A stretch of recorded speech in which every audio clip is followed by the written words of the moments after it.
ka ba nagagalit? Kasi kulit si Daddy. Anong kulit?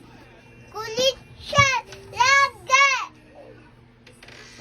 Ayaw niya ako Ayaw niya makinig. Bakit ano ba sabi mo? Huwag siya pumasok pa din siya. Ikaw, Daddy, pasok ka pa din, ha? Daddy, siya ako namatay mo lagi.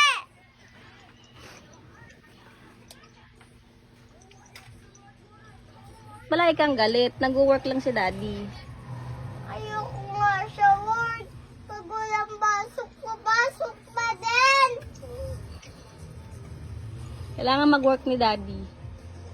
Para meron tayong money. Magbabay ka na kay Daddy mo. Bye-bye. Love you. Love you.